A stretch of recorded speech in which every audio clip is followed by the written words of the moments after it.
Yes, hello, I am James Rowlands, and today it's the WNR416. It's WrestleMania 38, and I have the pleasure to be joined by the entire WNR team. Up first, and the definition of this person would be exceptional intellectual or creative power or other natural ability, or as we know her, it's genius. Gina. Hey, what an amazing intro. I love that. Hi. We always have to push the boat out for intros and see if I struggle in a few months' time. But at this moment, it's great to have you on board, and lots of has been come up with it. And up next, he is the heel, or maybe the face now, of the WNR. We're going to find out which side of Monty we're getting tonight. How's it going, man? Am I a tweener? Am I in between? Am I, one of those guys? I get cool heat. I'm a cool heel. Am I going that route? I don't know. We'll see. I think people were worried that you and I are going to do like an Owens and Rollins and just do a massive heel turn. Just kind of... You never know. You never know. Well, we'll find Never out we'll find out what happens. And finally, leading the AEW pay-per-view prediction league, can she do the same for WrestleMania? It is Jaxie. How you doing? Are you confident? Hello. No, I am not confident whatsoever. But I am eager to see how we did. As long as I'm not last, then I won't be a sore loser. But anyone that knows me knows I don't like to lose. So let's go. Well, it's been great having you on, Jaxie, and I'm sure it's, if you want to go now, that's up to you. But again, we're going to carry on with night one and night two. I'm sure everyone can know if I leave now. So, I got to give the people what they want. Well, without doubt, we're going to give the people what they want as well, which is WrestleMania Night 1 and Night 2 review. And we're going to start April 2nd, and we started with a Mania kickoff with Caleb Braxton, Booker T, JBL, Pete Rosenberg, and Irish Kevin. Not a lot happened on 2 hours of kickoff, I'm not going to lie. We got a Seth Rollins promo. The other Logan joined the panel. Jerry the King Lawler told awful jokes. Now, I will say I was watching this with my dad and a couple of other people that weren't into wrestling, and they were asking why Jerry the King Lawler was there. And basically, if anybody doesn't know, it's because he had a heart attack on air and he's got a contract for life. So we'll just have to kind of deal with these jokes, unfortunately, until the end of time, it looks like. We see Xavier Woods with an interview backstage with Kofi Kingston, rocking his afro. I love Xavier Woods with the afro back. It does remind me of his TNA days as well. Madcap Moss joins the panel, and Booker T fucks him over by asking for more than 2 jokes, and he knew Madcap only had 2 on him as well. And then we start with did anybody else bother with kickoff? No. I skipped through it to see if there was a match, and when I saw that there wasn't, I switched it off. Yeah. Although I did get to see Kayla Braxton finish one of the King's awful jokes because she already knew the pun to it, and I was so thankful that she said the pun. Yeah, but it's the way the King talks to her as well, and it's just a little bit, 2022, I don't know if it's acceptable, but again, the King's allowed to do what he does, and then that's a completely wasted kickoff. But the main show starts with, of course, Mark Wahlberg narrating the intro. Now, I don't know what anybody thinks of Mark Wahlberg, but I didn't mind this. But I will say, and again, I'm going to get accused of being a mark, but what a spectacle WrestleMania is. There is no other, even apart from maybe the Super Bowl, where a stadium where they've put so much into it as well, and it does look fantastic. There's no doubt. Even before we start the action, it feels like a WrestleMania, Definitely. Yeah, I agree with you there. I feel like the opening on this Saturday, my sister and I didn't get to actually see it start, but we immediately tuned in straight after. Again, that was why we weren't part of the live podcast, because we were doing other stuff. So I didn't get to see sort of the opening of night 1, but I have to agree that they pull out all the stops when it comes to WrestleMania, Yeah, without doubt. Well, we got the Dallas cheerleaders, and we're not going to talk about the shit singers opening the show on Saturday. I didn't even bother looking up their name. It was terrible. And then the first match of the night were the tag team titles, the SmackDown tag team titles. It was Rick Boogs and Nakamura versus the Usos. And the entrance for Nakamura again, with Pat getting extra excitable because it is WrestleMania. But this is going to be an interesting matchup. We see Jimmy and Jay managed to corner Nakamura and control the pace with double team attacks. Yeah, they did the usual routine of keeping the babyface isolated until he was able to get the hot tag.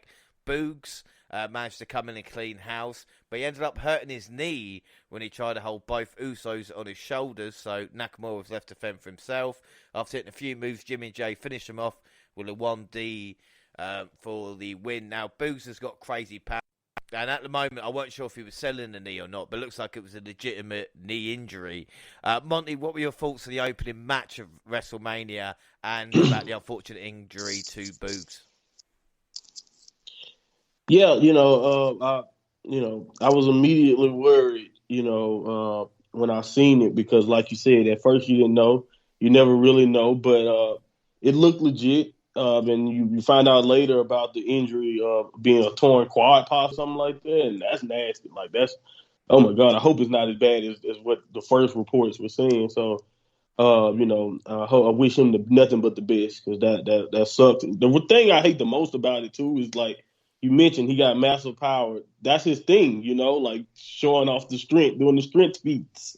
So getting hurt trying to do one on the biggest stage, that feel, I know that didn't feel good. So besides the pain, so it sucks. But the match, they did whatever they could. They had to do what they had to do. Once one guy was injured, you basically have to go ahead and go straight into the finish. So Shinsuke basically was fighting a handicap match. So the match was what it was. It couldn't really. They did what they could with based on the circumstances. So but it's kind of unfortunate way to start off the show. It kind of made you feel like, all right, well, we'll see how this goes. Injury, you don't never want to start a show like that. But yeah, the match I gave it 3.25 because I thought they tried to make do whatever they could, even though the injury happened. Yeah, I mean, I like the match and outfits from Boogs and Naka, but it was a shame. Yeah. I guess they did call the match a little bit early due to injuries. Uso did wear their PJs to the ring, which is quite cool. But yeah, I felt to agree with you with the match there. I mean, it was kind of basic, nothing really special. So I'm going to give that 3.25 as well. What would you score out of 5? Who did you say? Jaxie. Okay. Yeah, I think Monty kind of said it also. Me, I think that they did the best with the circumstances that they could, but I'm going to give it a 3. And Gina? Yeah, it's so unfortunate, and I really hope that Rick Boogs gets better soon and has a speedy recovery. But I do find it's hard to rate this match when all 4 of them weren't able to give it their all because of the injury. So I'm going to give it a 3 as well.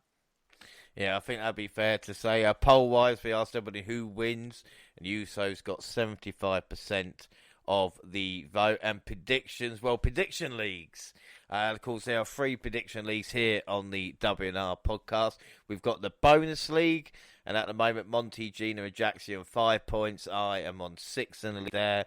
WWE pay-per-view league, well, I got my first point for NXT Stand and Deliver. Gina and Jaxie on 2. Monty is 3 at this moment in time. And, of course, the AEW Prediction League, Gina and Monty on 0, James and Jaxie on 1. And for this one, Select Match Pod joined us as well. So we've got extra competition. We all went Usos, so we all get 1 point to start off. We then move on to Drew McIntyre and Corbin. And again, I want to upset, because at least you're trying to get rid of the shit matches first. And this was, even though it's Drew McIntyre involved, Happy Corbin is not an opponent that maybe we were really looking forward to. But let's not forget Baron has retired Kurt Angle at WrestleMania. And there was a good pace going for a few minutes, but it slowed down once Corbin began to dominate the action. We see an accidental distraction from Madcap allowed McIntyre to hit a spine buster and begin his comeback. He managed to... this is the most Baron Corbin hit the end of days, and Drew McIntyre kicked out. He's the first person to ever kick out of it. Even I got off my seat at that point and thought maybe this is it. But then McIntyre tried to kill Madcap with a sword afterwards, after he'd finished Corbin off with a Claymore, and ended up cutting 2 ring ropes as well. Gina, we start with you. What do you think of the rope cutting McIntyre and, of course, kicking out of End of Days? I was actually really disappointed that none of the crowd reacted to that. I actually assumed that they were going to, start some chants like, wow, or bullshit. Like that move. How long has it been? About 6 years. And there's been no one kicking out of it. And then all of a sudden, it was just kicked out of by Drew. So for me, that was the biggest defining factor of that whole match. And it just felt like the crowd there didn't really realize the severity of Drew being able to kick out at that. So I'm a bit disappointed about that. But the match itself was okay. The thing is, they're both good wrestlers. I enjoy watching Drew in matches. And, you can't deny it. Happy Corbin, is very entertaining. And he always puts 100% into his characters. But it did kind of slightly feel like a TV episode match rather than an actual WrestleMania match. I think the only thing that made it stand out was Drew using his sword to cut the ropes, which I would have just been annoyed if I was the staff, because I've been like, I just set that up and now I've got to go and do it again just because you wanted to show off with your sword. So yeah, it was quite funny, but I'm glad that we got to see him slice through something with that thing. I was about to say, second match of the night, you would be pissed off that the ropes were already cut. But credit to Corbin. Yeah. I mean, if they let him win matches, he actually be something, And this was, I think, better than expected. What would you score it out of 5? I'd give it a 3.5. I'm going to be a bit more tougher this time. I think I was a bit too lenient. I'm giving it a 3.5. It was still entertaining to watch. It was quite good. It didn't blow me away. And the main thing that did blow me away is getting the End of Days being kicked out. So I'll give it a 3.5. Yeah. Jaxie, what about you? Yeah, I agree with Purple on this, but again, I just feel like there was no build up for this that actually worked to invest me into this storyline. So even though I agree it was a great match, I wasn't too keen on it. And I also just didn't understand why you cut the rope, because we all know you weren't going to kill Mans on TV. So I don't understand why that happened. So for me, I'm giving it a 3. Monty? Yeah, I think it's funny you mentioned that the crowd didn't really react to it. I think that just shows you how into a Happy Corbin the character people are. Like, we still, even with that, even though no one has ever kicked out, no one believed that Happy Corbin was going to beat Drew McIntyre at WrestleMania. Yeah, even with that move. But I really popped for it, because I've been watching Corbin since when he was undefeated in NXT way back then, So that move is like you said, it doesn't matter. It's over. So that moment right there did make it a little bit special. But you guys are right. It was a basic match. Other than that, the slicing the ropes was, I think, only there because this is WrestleMania. You want to have something memorable happen, so at least someone can pull from the annals of their brain years from now. Remember when Drew cut the ropes? Like, you can at least say that. But, I thought the match, like I said, was way better than I probably thought. Because I agree with you also, Jackson, about the bill. This was better than I thought it was going to be. So I gave it 3 3/4. Yeah, I'm going to give it 3.5, I think, because like you said, when a match accomplished something that you weren't expecting, i.e. being all right, I think it gets a bit of a higher score. Poll-wise, McIntyre got 77% of the vote. I'm a bit surprised that there wasn't a little bit more. Predictions, we all went Drew, so we're all 2-0 up. Moving on to our next match, Ray and Dom versus Logan Paul and The Miz. I loved the duo jumping entrances from Mysterio and Dom. Also, shout out to Los Gringolosos, which was Art Barr and Eddie Guerrero's tag team, which the Mysterios pay tribute to. The Miz and Ray started for their teams. Paul showed his heel by distracting Ray long enough for the A-list to get the upper hand. Paul had a few moments in the ring with Ray for the Miz, and Dom tagged in and started going at it. Once the heels had control, they kept Dom isolated, cutting the ring in half. Paul hit Ray with Eddie Grove's signature 3 Omega suplexes, and the crowd booed more than you thought possible. Ray and Dom hit with double 612 frog splashes, but The Miz spoiled their ending by making a blind tag and hitting Ray with his finisher for the win. And as they were celebrating, The Miz hit Paul with a skull crusher finale, and the crowd popped so loud you'd think The Miz was indeed Stone Cold Steve Austin. Jaxie, what do you think of this match? Yeah, I mean, I thought it was okay, actually. I must admit, as much as I don't want to admit, Logan Paul impressed me a lot more with what he could do in the ring as a wrestler than what I anticipated. I don't know why. I just kind of figured like he might try and pull off some, boxing moves or things like that. I don't know much about him, so I really didn't know what to kind of expect going into this match and what he could bring. I thought it was an okay match. I feel like the Miz doing that to Logan Paul, as much as it was thoroughly enjoyable, I also didn't understand it, and I couldn't. The only thing I could comprehend was that it's possibly like a face turn for the Miz, but I didn't really kind of read it like that at first. So I mean, if they could have established that a bit more. Maybe I'm not too sure. Overall, though, I thought it was a decent match. Was I shocked that the Mysterios lost? Yes. But I mean, I'm happy because I actually chose Logan Paul and the Miz for once. So I got a point. So I was happy.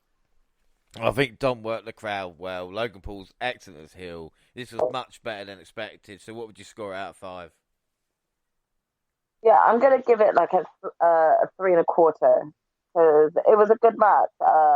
Was it like one of my favorites? No, and I'm just a bit of a harsh score. Yeah. That's fine. Monty, what about you? Believe it or not, I gave it 4 stars. I really was into this match. And I don't even, like I said, I don't understand why people care about Logan Paul either. But at the same time, he did well here. He had Dallas in the palm of his hands. And like, for somebody in your first match to have all those people that mad at you, whether it's go away or not, it works in my opinion, especially against like people like the Mysterios. Like you said, Dominic, I thought really, really looked good here. Probably the best he's looked, or at least got a chance to look the best he's ever looked. And it was on a massive stage, so I thought that was cool. And I just had fun watching it. So, yeah, I actually gave it 4 stars, even with the result. And I think the only reason why Miz did that is because, screw this kid, screw Logan Paul. What I mean by that is because, like, the fans feel that way. So just to give them a feel-good moment, but still letting Logan Paul win the match is the reason why I think it happened. I don't think the Miz is changing at all. I doubt they'll do that. Yeah, it's just like the Miz take advantage of the situation as well, I suppose. Gina, yeah. What about you? I thought the match was good. Like you've all said, I was quite impressed with Logan Paul's wrestling because I wasn't expecting it. I was expecting him to be more of a noob. So yeah, it was enjoyable. I was also slightly confused at the end with like the turnout. I didn't know whether the Miz was just jealous that Logan was getting bigger boo pops than him or something. So that's what I kind of took it as. But aside from that, I thought it was a good match. So I'll give it a 3.5. Yeah, I'm going to give it a 4. Like I said, much better than expected poll-wise. We see that the Mysterios got 70% of that vote as well. Predictions. Monty went for Ray and Dom on that one, so he stays on 2. The rest moved to 3 points. We then see Stephanie McMahon came to introduce Gable Steveson between matches, just for a quick wave, before the Raw Women's title. WWE gave both women special entrances for this big rematch. Becky had a Marvel-inspired video play before she came out. I thought the video with the Marvel, Monty, was so fucking cool. And then coming out with the Cardi entrance, it was big time. Definitely. I agree 100%. And then I just love how it kind of, went through this timeline kind of the entire story from the man, or even I think it had some clips before she was the man on there. So it was cool. It was really, really cool to see. Well, she looked like a star, and credit to her with a new haircut as well. And then we talk about great entrances. Marching band bringing the EST to the ring. I mean, what a fucking entrance. I mean, serious love. I mean, it's probably one of the best entrances of all time for WrestleMania. I don't know if I'm overstating this or not, but it was tremendous. And actually, I feel tears in my eyes as well when you think what an entrance for a match I was looking forward to so much at WrestleMania. And Belair looked up for this one as well. Yeah, it was big match feel. It felt like a main event right then. Like it was just amazing.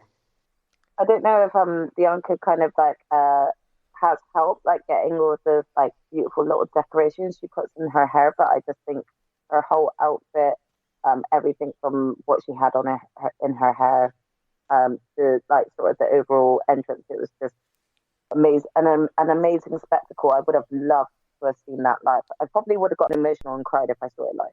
Yeah, no, really, really good stuff. And the bell rang, but neither one rushed to lock up. They took in the huge ovation from the crowd for Bianca extending her hands, a sign of respect.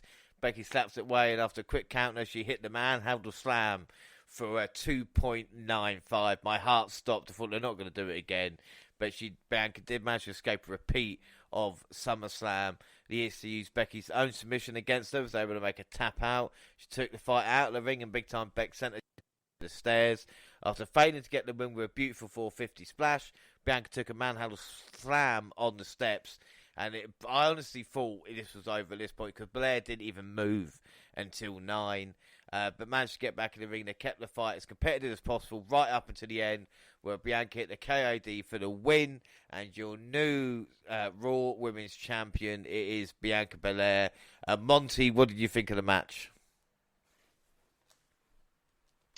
Yeah, I was over the moon, man. This was just great. It just, like I said, it had the vibes of one of the biggest matches ever. Like, it just felt like in that moment that it was just, this was a big time match and a very important moment in the women's division going forward. And I think this is the match we wanted when Becky returned. I think I'm safe in saying that this is exactly what we envisioned when they teased it and when she actually surprisingly came back and, squashed her, So, if you think about how it felt that night, it felt so bad to see that happen to Bianca that night.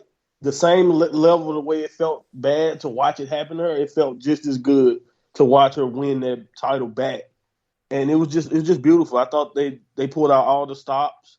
My heart was racing during the match. Like, I can't even really explain it. Like, I was in the moment with them. And I just thought it was one of the best matches on the biggest stage of them all. And it was almost worth the wait. It was almost like I'll take that squash match if you're gonna give me that. Even the sloppy moments they covered up well, if you know what I mean. Like, even sometimes where they were, a botch maybe was about to happen, they still recovered. Like, you could just tell this was special. I gave it 5 stars, man. I was over the moon about this match. Yeah, I mean, this was excellent. From the promo video, long-term storytelling to the title celebration. We did find out why Becky doesn't go off the top too often, but the crowd popped massive. Lynch's first loss in 3 years, and Blair wins titles at back-to-back WrestleManias. Gina, what about you? What are you going to score this? Yeah, this was a great match, and they both went really hard. They gave 110% for that match, so I'm definitely going to give them a 4.5. It was amazing. So, really I'm super pleased, by the way. The entrance, like you all said, was absolutely amazing for Bianca, and I don't know if anybody noticed, but Bianca had Becky's name stitched onto her gear on her rear end with a kiss underneath it, and I think it was just, the chef's kiss to the whole thing. Jaxie, what about you? I loved this match. This was one of my most anticipated matches. Both women went hard, and as Monty said, ever so rightly, this was the match we all expected when she came back at SummerSlam last year. So I was thoroughly pleased with it, and I was, even more pleased with the outcome. So I'm going to go ahead and give it a 3 3/4. I'm gutted that I didn't actually go with my initial voice, but I'm very glad with the outcome. I think for me, this is a 5 out of 5 match. It's just like I said, everything from the opening moment to the feud to everything coming to this point. It's just a shame it couldn't main event WrestleMania, but it's still great stuff. Poll wise, 58% went for Bianca Belair. Predictions, well, Monty and I go Bianca, the rest went Becky. So it means Monty, Gina, Jaxie, Select Match Pod all on 3 points, and I going to lead with 4. There was then rumours of Ronda leaving. I guess she should have, but the rumours stem from what happened the night before, basically finding out she weren't going to main event and didn't take part in the Hall of Fame ceremony. But up next, we got Seth Rollins versus his mystery opponent. And we get a video package recapping Seth's journey. And he entered the stage with an entire choir group singing his entrance. It, again, was spot on. And after a wait, some pyro went off and the lights went down. And yes, Cody fucking Rhodes in full American Nightmare gear and music. Yes, I was rock hard.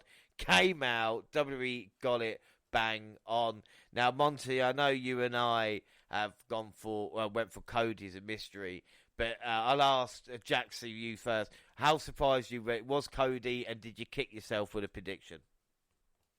I did kick myself because I kind of thought that we were going to kind of get a double whammy of like double staff on both night 1 and 2. You know, having this big joke of running joke of having Shane, you know, come out as the choice. So I am gutted. At the same time, I was a bit perplexed and baffled by this because we got AEW Cody, we got the American Nightmare, we got the entrance music, we got the sort of whole entrance theme, we got the gear, you know, everything was sort of screaming AEW Cody, yet the pop he got and the amount of cheers he got was a complete 360 from what he got in AEW. And I just actually was embarrassed for to be a wrestling fan and know that like you've got two halves and there can't just ever be sort of, you know, like look at how much the crowd ruined a lot of like matches and stuff with these type of boos that would, you know, sort of come out of nowhere, and then you get respect in a complete different manner on a different company. It's baffling. It really is mind blowing. I do appreciate the fact that he finally got some cheers, because it's not nice week in, week out to hear the boos when you're not trying to get the boos. But I loved everything about this. Yeah, it was brilliant. I mean, Cody looked elated to be back in front of the universe. And we see the American Nightmare in the first couple of minutes. It showed off for the crowd a bit. The Visionary got in a few good shots for he and Rose started brawling. This was big match wrestling. They played to the crowd, sold the big spots, and made each other look like $1 million. Rollins were a perfect choice for Rose's first opponent. The story seems that these two were equal in almost every way. They counted several times to show they knew each other's playbook. Even though this was Rose's big return, it was not a one-sided fight. Rollins made him work for the win. Both men failed to pick each other big moves. Rose picked up the victory by hitting a cross Rose twice, followed by a series of jabs with bionic elbow and a third cross Rose to seal the deal.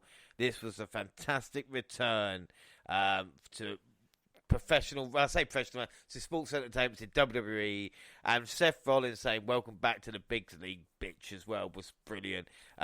Gina, what did you think of this match? It was definitely good. They both worked so well with each other.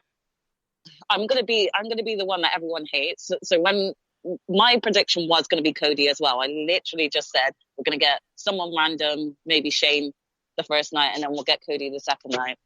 When he came out, I obviously wasn't surprised because I knew it was gonna be him. I'm not gonna lie though, I did roll my eyes a little bit just to be like, oh, here you go, Cody, you got your fans loving you and up your ass again, you know. Like, it seems like we're having a bit of, I'm super happy for him. He looked really good to be there as well, so I'm super pleased. And but I still couldn't help but do a bit of an eye roll. But it was still good. The match went hard. I'll give it a good 3.5 as well. I think I would like to see another match between Seth and Cody and just see a bit of a feud go on, but I can wait for that as well. So, yeah, it was a good match. I think it was awesome. It's incredible watching back as well, rising from the ground, the prodigal son returning. This had everything, even a reference, and Rollins is turning to the guy to deliver top matches on big events, showing he doesn't mind putting over someone like Owens or Cesaro or even Cody at WrestleMania. This is great chemistry for a first-time big meeting as well. And I love the brain bust for the top into the reverse Falcon Arrow. The Cody cutter was beautiful as well. Monty, we're going to score it out of 5. Yeah, I gave it 4 3/4, man. This was great. Like you said, good as it gets. Awesome. Especially when you take all of that in, like this is the first time they probably fought. I don't know if ever, but if it's the first time ever, then that was just amazing. It was the first time they fought in a long time. It's still just amazing. And then when Cody's music hit, I lost my mind. I was just happy because finally WWE did something right. Like they didn't change nothing. They didn't do anything. Like just leave it as is. If you're going to make this move, don't overhype us and let us down. Like it felt like they were finally, giving us a nod as a fan, because I've seen a lot of hate for Cody since this happened. But like honestly, this type of stuff really is like just great for us as wrestling fans. All in all, like if you really like wrestling, and the fact that now the door is like open on both sides, it's not just one. Not just WWE guys going to AEW. You can think of Cody as an AEW guy and then see him in WWE. Like, that's amazing because I don't know if I definitely didn't think it was possible. And, this was just cool. Like you said, this was just all great. Seth was an awesome opponent for anyone.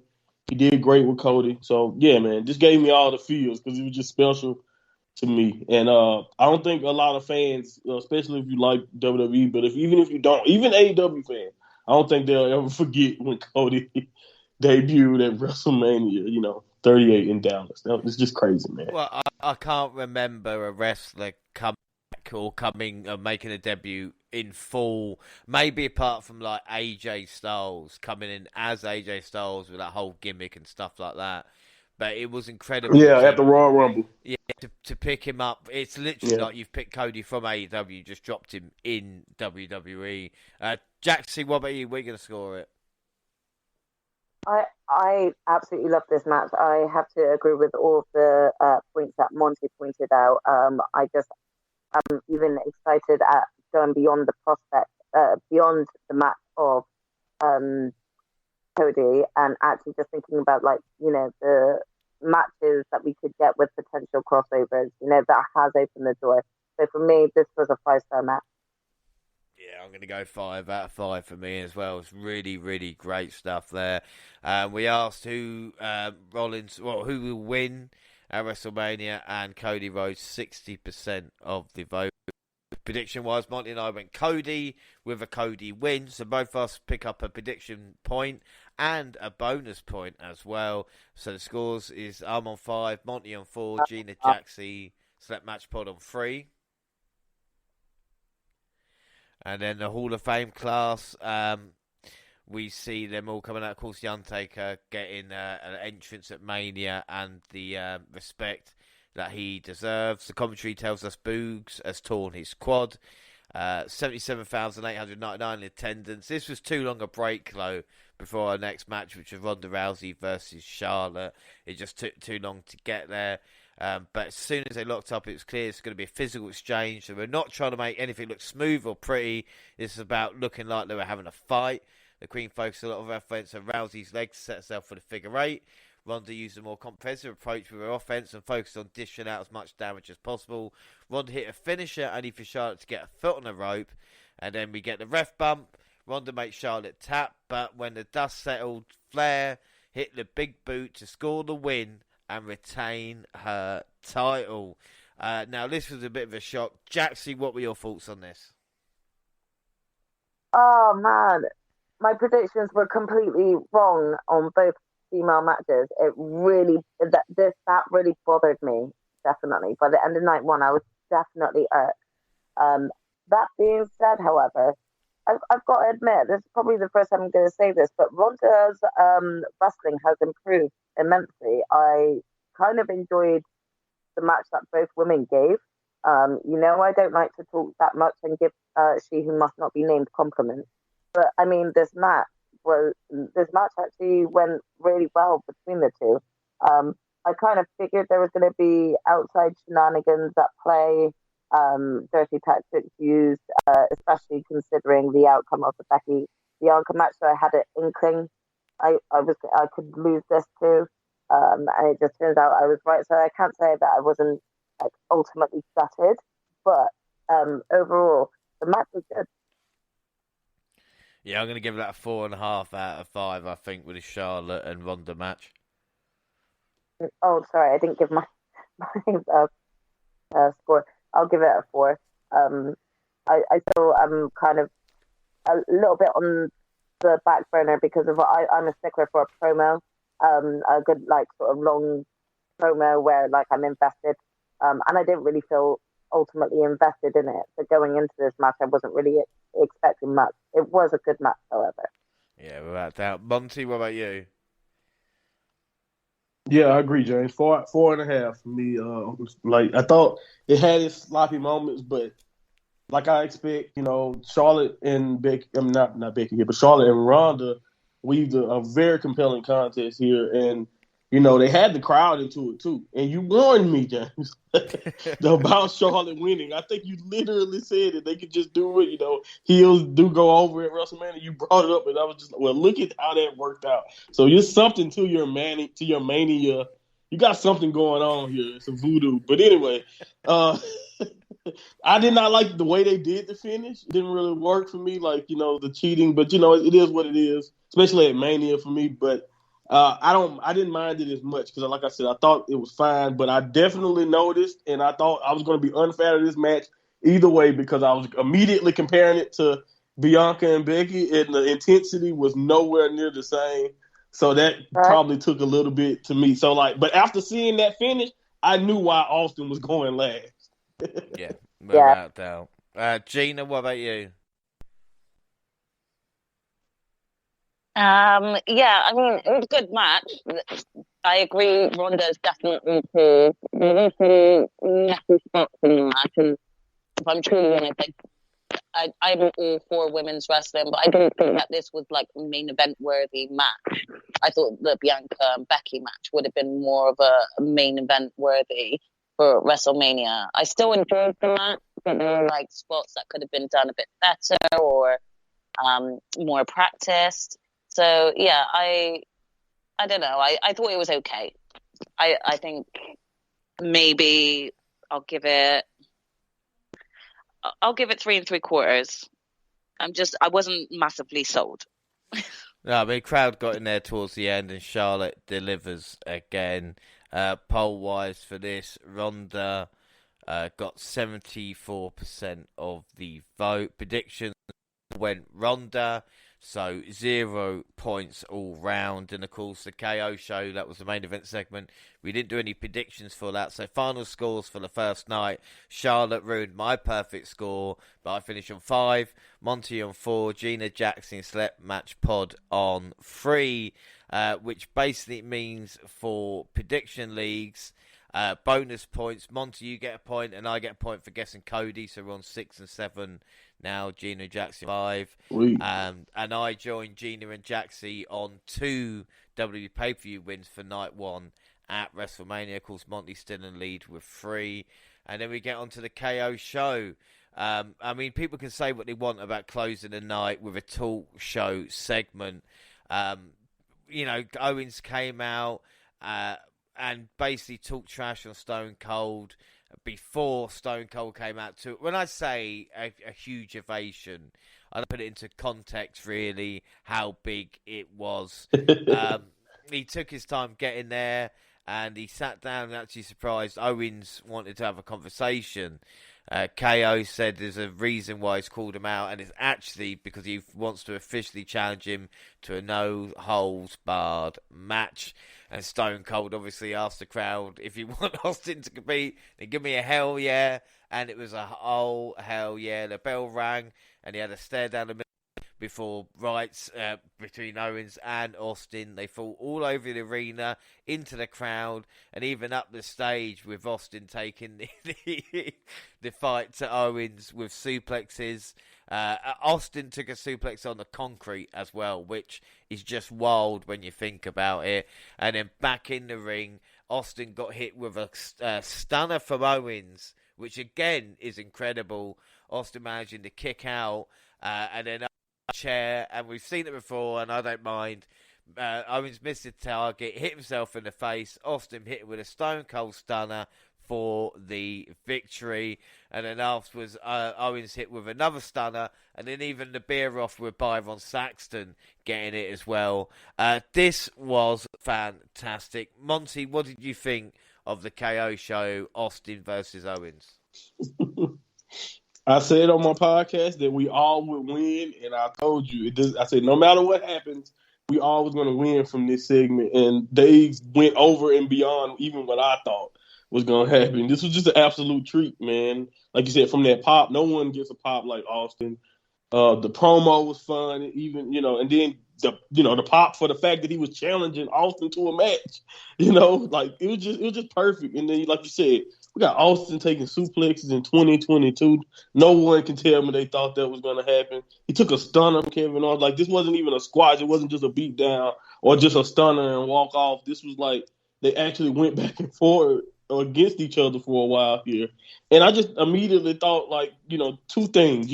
First, Sting is motivating the hell out of all of our legends, I think. I think Sting, or stuff like Sting situation, is going to have a lot of our legends coming back for a match or something somewhere. Some of them may not be, in the shape that even Austin or Sting in, so they probably shouldn't. But I'm not talking about that right now. And two, Kevin Owens is a made man, because I don't care what you say, the main event spot against Austin, you got to get some stuff in.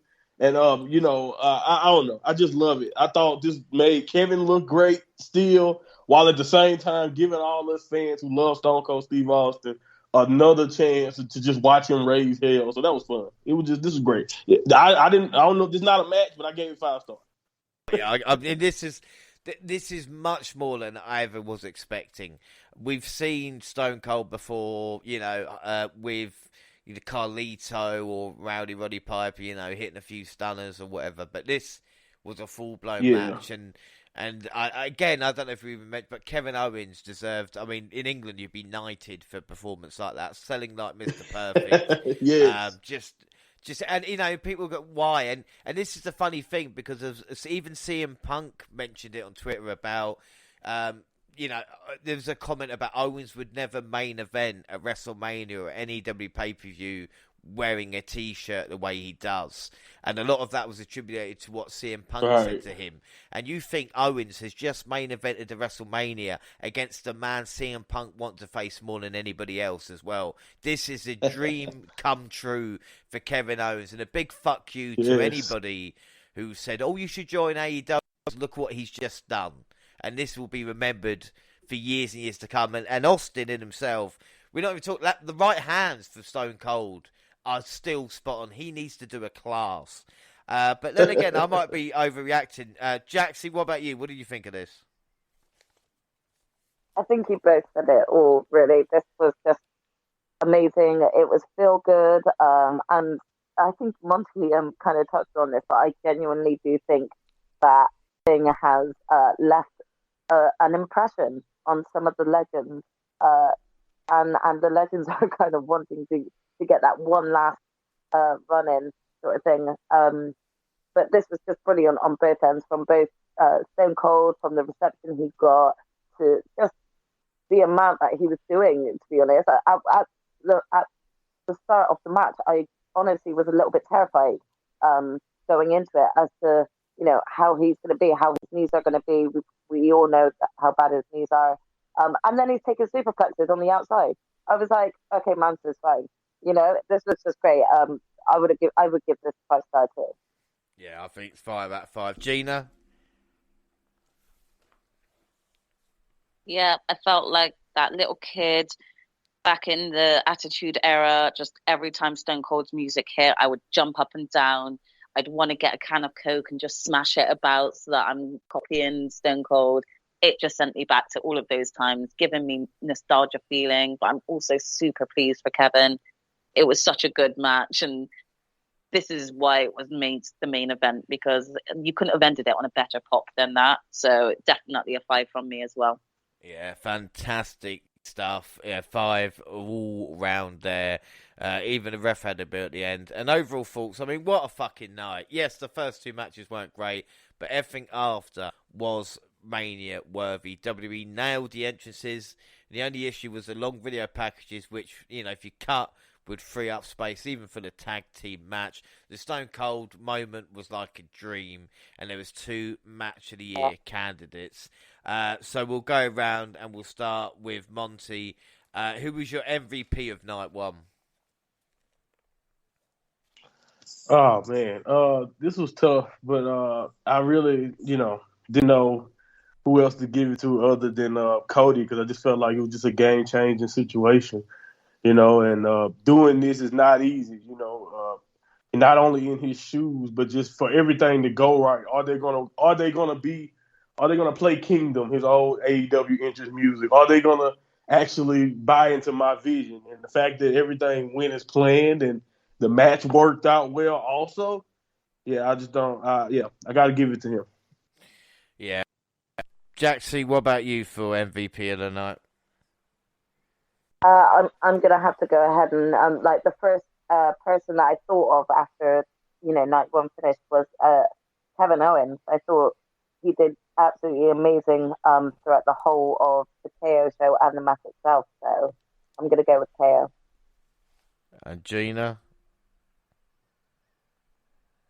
Yeah, I'm going to go with Stone Cold for me. I mean, I thought that it wasn't going to be a match. I thought Stone Cold's knees were too far gone for him to do something so extreme again, and he just showed us that he was able to still pull it off. So I'm going to say Stone Cold. Yeah, I would have to agree with Stone Cold there.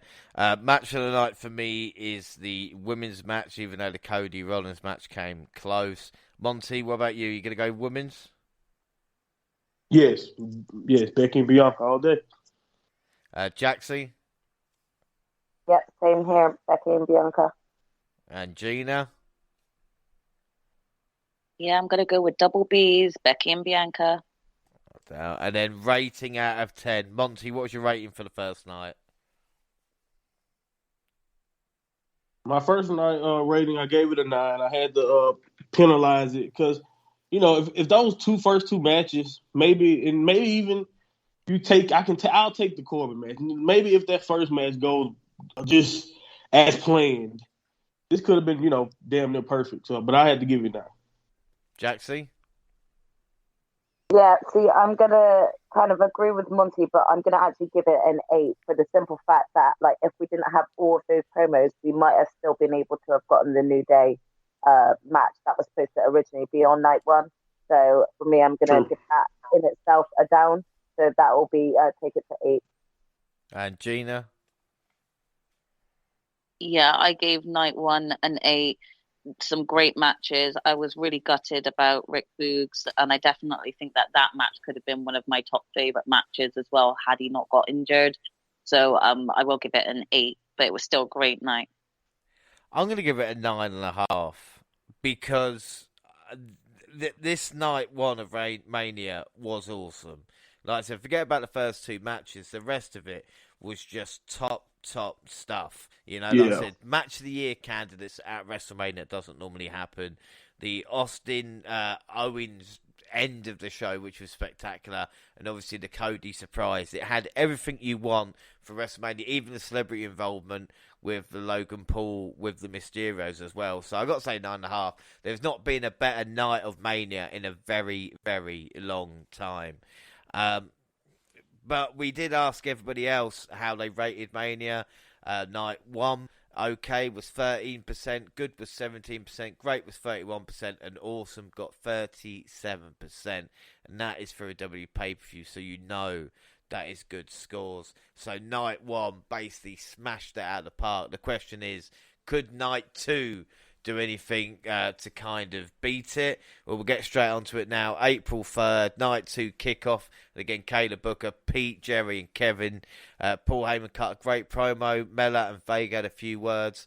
And then the main show started with an actual great rendition of America the Beautiful. And Triple H kicking off the show, making his way to the ring and leaving his boots symbolically in the ring. Jaxie, what do you think of Triple H? Do you think this is a moment he deserves? And do you think it's apt to happen at WrestleMania? You know what? When his entrance music first hit, I loved the nostalgia of it, but I also was like, what are you doing here? What have you come out to say? I then also questioned him just saying, welcome to WrestleMania. I get it, because we all know that the recent news was that he retired. But I was like, why have you just come out just to say that? But then when I saw the symbolic boots left in the ring, I got it, and I understand why he sort of opened it. He's not going to get that chance to have that last match in the ring and stuff. And so I think I understood it from an emotional side when he left the boots. So that got me a little bit. Yeah, I think without doubt, it's a lovely moment, and we just like to say here, thank you, Triple H. So we move on to our first match of night 2, which is RK Bro, Street Profits and Alpha Academy, a high-energy three-way match that featured one member from each team in the ring at the same time. It was a perfect option to kick off the show. The crowd was into it, they jumped up, and Orton Hot Tag sparked a phenomenal finishing sequence that concluded with a Viper catching Chad Gable with an RKO mid-flight for the win. I mean, I want shush as a ringtone, if I can get it, even like a message or something like that as well. This should have started night 1. Montez flying over the ring post. Chad loves to fly. We saw the moonsault to the outside, some great moves. The match really flowed as well. The iPad was crushed. The crowd really loves RK Bro. The net breaker combo was sick. I call for Flying Bird RKO, but not Riddle. I mean, what a move. And Paul Gable gets caught yet again. Gina, what did you think of this opening match at WrestleMania Night 2? I thought it was absolutely brilliant. It was so hype. All guys just killed their spots. They smashed it. The RKOs at the end, the one from Matt and then followed by Randy, it was just insane. I mean, I knew it was going to end on a great RKO, because we even prophesized that in the podcast, So for me, I was just like, yeah, I knew one was coming, but Jesus, that they both killed those spots so well. It was amazing. So yeah, I literally loved the match. I thought it was great. Are we doing our results now as well, or no? You can give a score out of 5 if you want, yeah? Yeah, I'm going to give it a good 4 3/4. It was such an entertaining match. Yeah, it was great. I mean, really, really good. And Orton looks so happy. It's the happiest I've ever seen Randy Orton. That's true, actually. Yeah, I was going to comment that as well, and you just reminded me. I've never seen Randy Orton look so happy. No, happy and really motivated. It's a weird combination for him. It's usually pissy and surly, but we are getting a different Randy Orton. Either because Chad Gable interrupted a post-match WrestleMania toast between RK Bro, Street Profits and Gable Steveson, the two-time NCAA champion, suplex the Hill. Steveson was a sign of things to come, and I wonder how many people called him Stevenson instead of Steveson. Took me a while. And why was his T-shirt inside out or upside down? I don't know. But Monty, what are you going to score that match out of 5? Yeah, I gave it 4 1/4, man. This is fast paced. It was fun. Like you said, it did a great job setting the tone, getting everybody in a good mood. And, like you said, everybody followed their role the way you would expect. And I just thought this set a tone for an exciting night. And that was their job. I knew Randy was going to hit an RKO out of nowhere, but the one Riddle hit was just beautiful. It was like a super RKO, like from the very top rope. Like, it was just nice. It was beautiful. You guys already mentioned that. So yeah, this was cool. 4.25. Well, there's a lot of wrestlers that use the cutter, even Cody with the Cody cutter and stuff like this. But Orton might be the one where, you know, he might give Riddle the RKO, or, you know, say you're allowed to move it because, you know, to hit an RKO like that, which was spectacular, you know, Orton's got to be happy about it. Jaxie, what about you? What are you gonna He's having the time of his life. Yeah, without doubt. Yeah, definitely. I mean, again, I feel like, you know, maybe Matt Riddle just introduced him to a certain herb or two, make Randy that happy. But it was such a fun match. So I'm going to give it Randy. a 4.5. Yeah, exactly right. Happy well, the thing Randy. is, Orton has had a history of this, but like I said, Riddle might be giving them the right stuff. You know, the uppers instead of the downers now. Yeah. Exactly. It was a really, really great opening match, though. So yeah, I'm giving it a 4.5. Yeah, 4.5 there. Yeah, really, really good. Poll wise, RK Bro got 57% of the vote, Street Profits 25, and Alpha Academy with 17. Predictions. Well, Select Match Pod join us again for night 2. And Monty, I, and Select Match Pod all start with a point. Jaxie and Gina with 0. And we move on to our next match, which was Bobby Lashley versus Omos. The unstoppable force meeting the immovable object. Bobby Lashley looks to halt Omos' momentum. Succeeded delivering a massive vertical suplex to the former tag champion, following with 2 spears. One of them, I don't care what the commentators say, it was mistimed. And they're going, well, I've never seen Bobby hit spear like that. Yeah, because he fucked it. But still, it's not about that. Let's not forget, Bobby beat Drew last year at Mania. You know, so this is a Lashley that is a monster. The fans respect him now, so a face run probably actually going to be good. This was not as bad, maybe, as everyone expected. There was one real scary moment with Bobby almost breaking his neck on the ring post. Jaxie, what do you think of these 2 big behemoths? I mean, I was really eager and excited to watch this match for sure. Their sort of opening entrance, both of them just came across like absolute beasts. You were right in terms of some mistimed spots, but I felt like they kind of got it together. But I was definitely terrified and worried when I saw Bobby Lashley, the back of his head just hit that ring post, and it did not look good, especially when they even did the slow-mo of it. So I hope, you know, he was checked out and he was all fine, and things. The match was good. I would have liked it to have gone a bit longer, I think, but again, well, I mean, I felt like they needed a bit longer to kind of get into things. So I think if they had a bit of a longer match, they might have been able to produce something that was like out of this park. But yeah, I thought it was a good match overall. I'll give it like a 4.25 probably. 4.25. I mean, for me, this is the 2 big guys going at it. And on AEW, they had Powerhouse Hobbs versus Keith Lee. And this is the type of match I thought maybe it would be, guys kind of throwing around each other. But Omos is just, I mean, he's so green. And when you consider he's been around for a couple of years now, and it's just the 2 moves together. I mean, it's not Taker Gonzalez level, but I think for me this was pretty close. But I mean, the crowd were into the finish as well. Gina, what would you score that out of 5? I mean, I'm with Jaxie on this one. I actually really enjoyed this match. I thought it was so nice seeing these powerhouses go against each other. I think that they could build a bit of a feud. They don't have to do it week after week, but bring this match back to us again, I would happily watch it. And I really got behind Bobby in this. I mean, I was behind him anyway, even as a heel, but as a face, I got behind him so much in this match. So I'm definitely going to give it a good score of like 4, but that's because I just personally enjoyed it. Monty, what about you?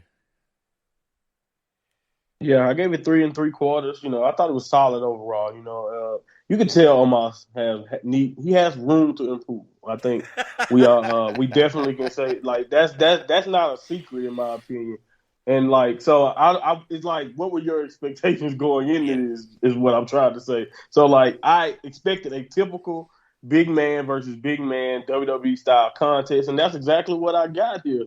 And I thought everybody executed like Omos did his job as the Giant to like dominate and and look strong for a while. And I thought Lashley did a good job getting sympathetic. That spot where he almost got decapitated definitely will make you feel sympathy and make you root for somebody. So, I thought that worked and the crowd was into it. So, this was so WWE though. Like if you know anything about WWE with two big guys going at it, they've done it a million times.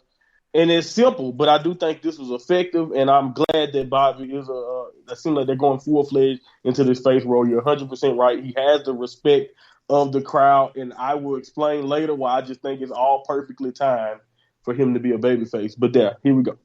Yeah, I'm going to give 3 it 3/4. I'm going to give it a 3 1/4 out of 5. Like I said, I wasn't expecting Steamboat and Flair, so I suppose that's a valid point as well. Bobby Lashley got 74% of the vote, which is a bit surprised because Omos was undefeated for a year. We all Bobby, so first points for Jaxie and Gina on 1, Select Match Pod, Monty and me on 2. Up next, Sami Zayn versus Johnny Knoxville. Now, Dave Meltzer, stop listening because you're going to hate this. Anything goes. First off, thoughts on Jackass, because Jackass, and again, I don't want to show my age, but I grew up on Jackass, whether it be on MTV or wherever it is in the UK. I think Channel 4, wherever it was, and I was so into every single character with the movies and everything like that. Now, is there anybody here that doesn't like Jackass? Right, good. That's what I thought. I think it's... I was going to say, take the silence as... Yeah, no, it's a part... I would say it's a part of our generation as much as anything else. We've all... Yeah. I mean... Even as a kid, I tried to jump in a shopping trolley and be thrown down a flight of stairs. I mean, you know what I mean? This is... Okay, see, that's where the similarities is right there for me. I watched, but I didn't try anything. But I think... I think we just wrestling moves, not Jackass moves. No, definitely try wrestling spots. No, we throw each other in bushes and all this kind of stuff. I mean, honestly, we didn't get to like a Dirty Sanchez level, but I mean, Jackass was there. And I think because I would say of our generation, if anybody doesn't like it, then they're probably going to end up hating the match. But I've always liked him, and that's true. This match, hijinks ensued, right? This would be an understatement. Zayn punishing Knoxville early for members of the Jackass cast, including, well, I'll get onto it in a minute, provided distractions, allowed him fiercely to get back in it. Knoxville used a taser, a bowling ball, a mousetrap cover table, and a giant mousetrap to ultimately pin Zayn to win. But Zayn was trusted to make this fit interesting and an enjoyable match. Johnny Knoxville took an exploder through a table. Party Boy showed up. And I was a little bit disappointed because I was saying, he's not in traditional gear. Oh boy, he got in traditional gear. He was loving life. And then Wee Man. Not since... Patience.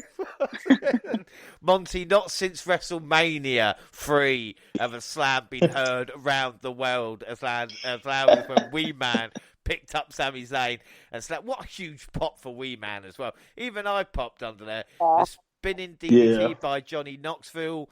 Zayn's slow-mo kick to Wee Man's face. The crowd reaction and that kick is pro wrestling. I don't care what anybody says, Sami Zayn going up on top, being caught with the fireworks, the second time going up and checking it like one of the burglars from Home Alone, just to make sure it's safe, even though you probably know it's going to be booby-trapped. The mouse-trap table, and of course the massive hand with Jackass callbacks. People might have hated that hand, but everybody was going, oh, there it is. It shouldn't have been so good, but it was. Because it was stupid, but it was WrestleMania. And I loved it. I don't care what anybody says. Monty, what about you? I agree 100%. This is all good fun. Like, if you couldn't enjoy this, like you said, you have to be one of those people who've always kind of hated the kind of sophomoric antics that is associated with Jackass. But I think if you're like you said, like us, grew up watching it, know what to expect, And even if I didn't, I just came into it expecting, okay, this is going to be wild. Like Knoxville is going to take some damage, and there's going to be a lot of crazy stuff, especially with anything goes in there. By the way, I don't know if Sami Zayn has a partner, whoever that may be. I feel sorry for him because he got his manhood destroyed in like every way possible. And so like every move was to the nuts. It seemed like, right? Like I know I wouldn't trip. The thing is, as well, it's like, oh, how do they do the bowling ball trick without hurting Sami Zayn? It's like, yeah, he just throws it as hard as possible. I hope he puts his hand there. That's the trick, right? Exactly. Like, oh my goodness. But I do have to say, Sami Zayn, just like Kevin Owens, they deserve the world, man. Like after those WrestleMania performances, how can you not see the value in Sami Zayn? How can you not see how great Kevin Owens is? So, he carried Knoxville through this exciting encounter, and man, I knew Knoxville would survive. I knew he was going to survive a lot, and I expected the friends, like you said, the spots, man, but I did not know I would enjoy the insanity that much. So I gave it 4 1/4. Like, it was really, really good. I loved it. Yeah, I mean, the thing is as well about it is that people wondering, how much punishment Johnny's taken as a W24 on the network now. And he gives an interview just after the Rumble match, and you can see the red marks on his body. So Zayn is a safe worker, but he's not pulling any punches. He's not pulling any... You saw the kick to E-Man, you saw the kick to Johnny as well. He wasn't holding back. Yes, it was ridiculous, but I absolutely loved it. Jaxie, what about you? This was brilliant. Yeah, again, I think you guys kind of really knocked it out of the park in terms of just explaining the excitement behind this match. There was just perfect nostalgia from, Jackass itself. And as you said, Sami was such a great worker, just like Kevin Owens again. I did not expect to enjoy this match as much as I did. So they did their job well. Johnny Knoxville just kind of also surprised me. Well, all of them did, really. So, yeah, for me, this was just perfect. What would you score it out of 5? I'm going to give it a 4 because I thoroughly enjoyed it and was just very much laughing throughout it also. What can you not enjoy about, a bit of laughter that actually works well? So. Yeah, WWE humour doesn't normally work, but even Johnny getting nearly decapitated by that giant mousetrap towards the end as well was actually quite funny. Gina, what are you going to score it? Yeah, I'm going to give this a 4 1/4 because it was so entertaining, and I'm giving it the extra little quarter because, to be honest, it was probably one of the matches that I wasn't looking forward to as much. Not that I didn't think it was going to go good, but I just thought, I was going to get a bit stupid maybe, and yeah, so it thoroughly surprised me, and I thought it was so good. The mouse traps on the table and then the giant one at the end was so hilarious. I just spent the whole match thinking, what's going to happen next? Who's coming out next? What's going to, so they definitely kept you on your toes. They kept that energy going in the crowd, like the crowds just kept their energy up watching it. And I think, even the crowd's energy was helping both Sami and Johnny keep their energy up. And fair play to Johnny because he was taking some big bumps. So I'm going to give it 4 1/4. Yeah, I'm going to give it 4.5. Like I said, really, really good stuff. And I've said this before, and I hope it does come to fruition at some point. Kevin Owens and Sami Zayn deserve that moment that kind of Eddie Guerrero and Chris Benoit had at WrestleMania 20, where they're both world champions on the biggest stage possible. And they proved, even this weekend, that they've had 2 standout matches with 2 opponents that aren't, well, one's not wrestled in 19 years, and the other one is not even a professional wrestler. So credit where credit is due for both men. Johnny Knoxville got 67% of the vote. We all went Johnny as well. So it means Select Match Pod, Monty and myself on 3. Jaxie and Gina on 2. And then up next, the Women's Tag Team Championship Fatal 4-Way. Sasha Banks and Naomi versus Natalya and Baszler versus Morgan Ripley versus Zelina Vega and Carmella. Banks and Naomi were nice entrants with a car. Ripley and Morgan dressed as Batman and Catwoman. But there was nothing like Night 1's entrances, and I don't know if they spent their budget on Saturday. But again, I didn't really mind it. This was a spotty match with almost too much going on for its own good. Stereo Tope Suicidas for Morgan and Banks were a nice way to bring energy.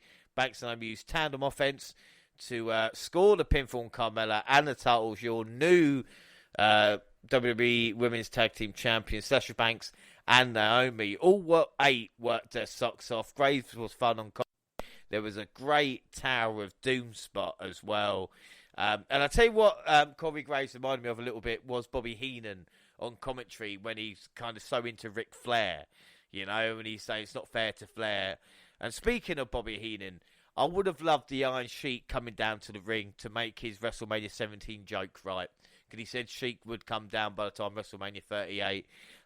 Back to the women's title match anyway. Gina, what did you think of this one? Yeah, I thought it was good. As you said, all of the ladies did work their asses off in this match, and they all had their spots and their moments to have some fun, show off what they can do, and really hit their moment. I loved Sasha's gear. Her man makes her gear so perfectly fitted to her, and it just looks great every time.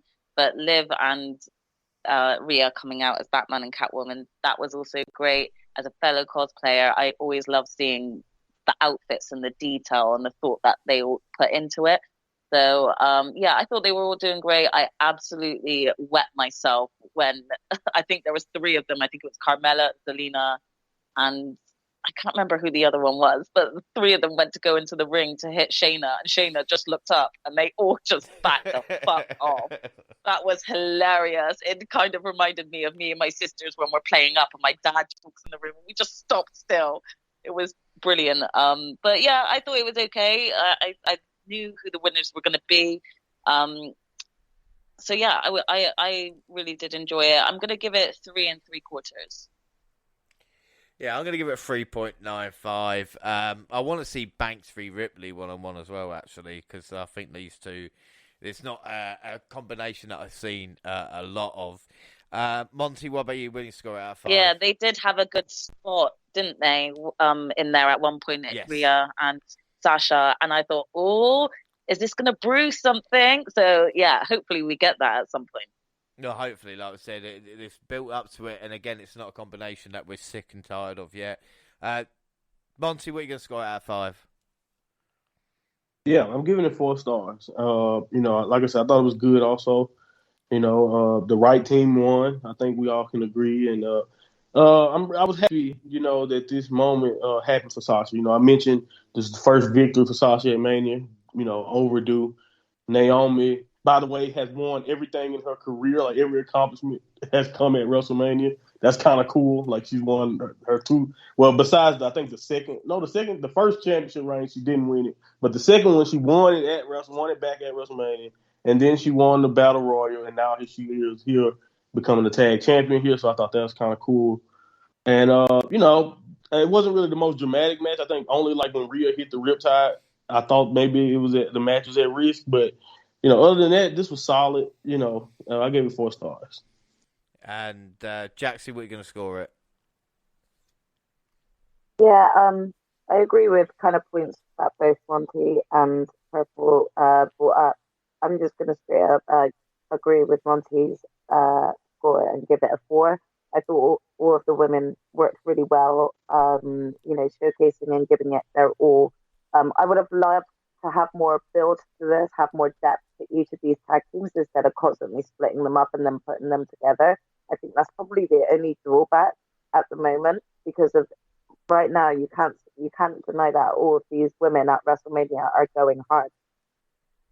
Yeah, without doubt, like I said. And interesting fact, talk about fact, Carmella's competed in title matches at WrestleMania twice so far in her career. Both times she's lost to Naomi. 2017, a 6-way match for the SmackDown Women's title, won by Naomi. And, of course, now a 4-team match, won by Naomi and Sasha Banks. And, of course, Banks' win is the first time in 7 attempts as well. Poll-wise, well, Baszler and Natalya got 0%. Vega and Carmella 2%. Morgan and Ripley 46%, but 51% Banks and like I said, predictions. Well, we all went. No, we didn't. I'm lying to you. Select Match Pod. did go for Ripley Oh, and yeah. Morgan, and the entire WNR team went back to Naomi, which means Monty, you and I are on 4, and Slap Match Pod, Jaxie and Gina are on 3. As we head into our next match, Edge versus AJ Styles. And Edge looked like a total badass. He emerged from the flames and sat throne with his latest Alter Bridge theme accompanying him. This is what I thought Aleister Black would be like on the main roster. There's no doubt Edge's character. Was the outfit a tribute to Undertaker as well? And even is the character, Monty? Because yes, we've got black and purple and the lights. Had to be, right? It just fits so perfectly. Like, I think definitely the gear. I think the black and purple gear definitely looked inspired by the Undertaker. Maybe his classic with the purple gloves, of course. And then, like you said, the lighting, the sitting on the mountain of omnipotence, I guess, is what he was doing in the entrance. I really love that visual. But I will go ahead and admit it now. The first thing I even said about predictions, really, this is when I knew I effed up with AJ. When he was sitting in that mountain, I'm like, yeah, Edge is probably going over. But anyway. Well, it's weird because AJ was bleeding on the way to the ring. So we had no idea kind of what happened there either, whereas he might have, scratched a scab or something like this. But it was a lengthy contest that started slow, built to its false finishes and high spots. Towards the end, we see Damian Priest popping up at ringside, preventing Styles from delivering a phenomenal forearm, and Edge capitalized, used a spear that earned him the win. This bout was great, full of great in-ring psychology. Maybe wasn't a 5-star match, but Styles sold like a champ for Edge's arm work, and Rated R put over the phenomenal late outburst. Styles appeared to pop his left shoulder back in, putting over the work Edge has done. There was a really scary suplex on the ring apron, but both was alright. And the false finish on the Styles clash with Edge, just barely getting his shoulder up, was great. Crowd were into it, and like I said, I called the forearm into the spear. This was the longest match at Mania, both nights, just under 25 minutes. Jaxie, what were your thoughts? Yeah, I really enjoyed this match. Like Monty said, from the entrance to the match itself, I thought it was great. At first, I was like, the fuck is Damian Priest doing out here for? And then I looked at what he was like wearing, and he's got the eyeliner on, and I thought, why am I getting a real Brood vibe right now? And then all of a sudden, we get this collaboration like that sort of popped up in the ring after. I got real excited by the end of this match, real excited at the sort of prospect that could come of a team up between these two. So I think overall this match really did do it for me. I'm going to give it a 4.5. Yeah, I'm going to give it 4 3/4 out of 5. Really, really good, strong wrestling. Gina, what about you? Yeah, I'm going to agree. I'm going to give it 4.5 as well. Such a great match. AJ always shines in whatever match he is in, and I knew that him and Edge would just always put out a great match. But yeah, it was just so fun to watch. I couldn't kind of tell who was going to win. They just kept me at the edge of my seat throughout the whole of their match. And, they both just killed everything that they've done. Edge isn't exactly as young as AJ. He still pulled everything off too. It was great. So 4.5 from me. And Monty? Yeah, 4.5 also here. Like I said, the match was really good in every area, really, when you think about it. And I don't know if it lived up to that dream match hype, but it was awesome to me, and it had it had some really insane moments. So, I heard the rumors about Edge wanting Priest, but I was just not thinking they were doing it at WrestleMania. But as a Priest fan, I was so happy that he at least got a chance to, feel important on WrestleMania, not just shove to the side like it seemed like they were doing with him and Finn Balor. He got the better out of them too, if you really think about it. But yeah, so this was good for me. 4.5. Without a doubt. Poll-wise, AJ Styles edged out Edge 51%, which was tight at the top. Predictions, well, we all went Edge, apart from Monty, and I did tell you when we did the live show, but you don't listen. You warned me. I did, but at the moment... Hard-headed. I'm hard-headed. It means Jaxie, Gina, and Pod have joined Monty on 4, and I am on 5 points now. We then get attendance of 78,453, which is more than yesterday. And talking about more than yesterday, we get Sheamus and Ridge with Butch versus A New Day. This was a sprint of a bout with more spots than anything, culminating in Holland pinning Xavier Woods following the Northern Grit. Kofi and Woods wearing Big E's gear was a nice touch, not that we saw it for long enough. That is 2 years in a row now the New Day have been smashed by a heel team. And apart from Kofi Mania, New Day always seem to have a bad WrestleMania. Monty, what did you think of this so-called match? Yeah, thank you for saying that. So-called match. This was unfortunate to me, man, because it just, everyone was involved was cut Saturdays. And I thought we just mentioned video packages. You get rid of most of them, especially the unnecessary ones for stuff that wasn't even on that card that night. You get rid of those, you probably can get a match done then. And then you can just tell they were giving scraps of time in this match because of the way they rushed and how things, just were done. And this is one of those harsh realities of Mania sometimes, of how some matches get cut for time or just cut completely off. And, you can tell they were just trying to fit a lot into a small slot of time. But, James, I do want to ask you, I gave it the match 3 stars because, if you can call it that, there you go. But Pete Dunne looked like an uncontrollable toddler to me, and especially when Sheamus was just carrying him around like a child. Those and I are was just the like, exact oh my goodness. words Jaxie used for him. Those are the This is exact just sad. words he said. The bruiserweight getting carried like a child. That was so sad to me for a second there. But yeah, I don't even know how you rate that. He will get this over. He will get it over. I promise. I'm going to give it a 4 because this wasn't really much. Jaxie? Yeah, I didn't rate this at all. I just thought it was like actual disrespect, and I feel like you would have gotten a full decent match if it had been on originally on the match card for night 1. So I was completely disappointed. I did not like how quickly they were squashed, and everything to do with Pete Dunne. Like, how can you do that? Really, I don't even want to talk about the pickup situation. He really did look like a little toddler, and it just actually hurt me to see him like that when how he was packaged in NXT was just on a completely different level. So this was poor as hell for me. This was a 2.5. And Gina?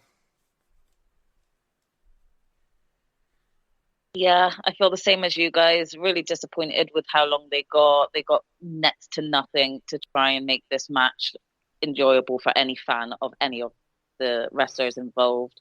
I'm going to give the New Day 5 for their outfits alone because that wasn't appreciated enough because we didn't get a long enough match for it. But the whole match itself is getting a 3.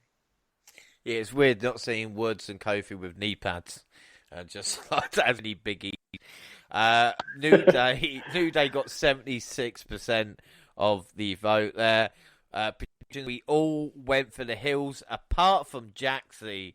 So it means Jaxie's on 4, Monty, Select Match Prodigy on 5, and James on 6. And then we get the Hall of Fame class and a round of applause. And then Pat McAfee versus Austin Theory. Vince McMahon made his entrance. And I don't think even he would have thought when he put it all on the line at WrestleMania 1 what the event would become.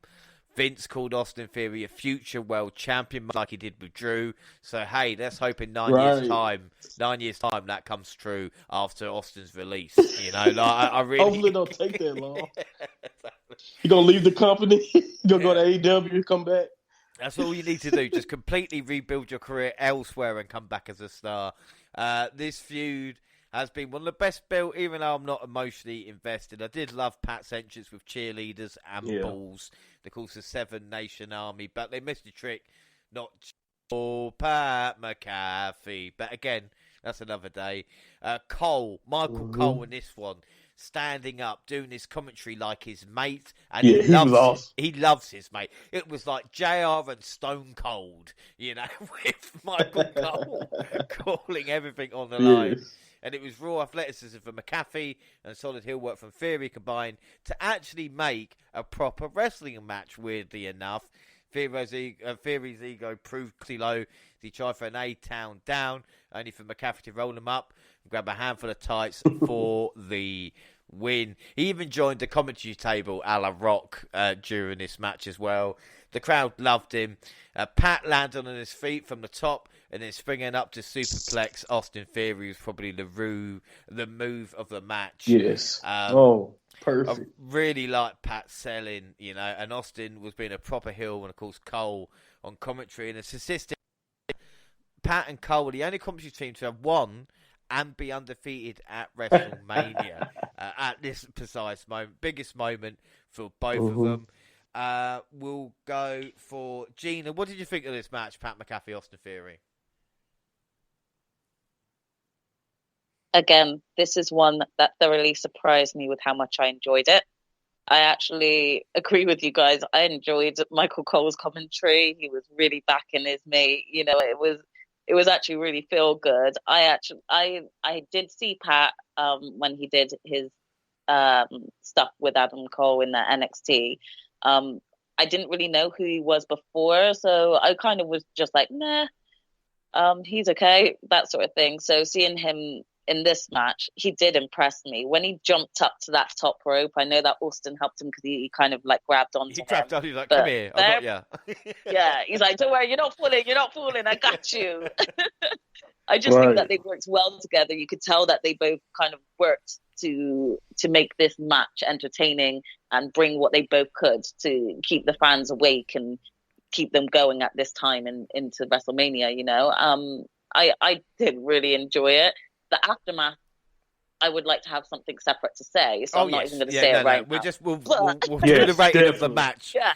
So the match itself Pat was and Austin great. match. Yeah.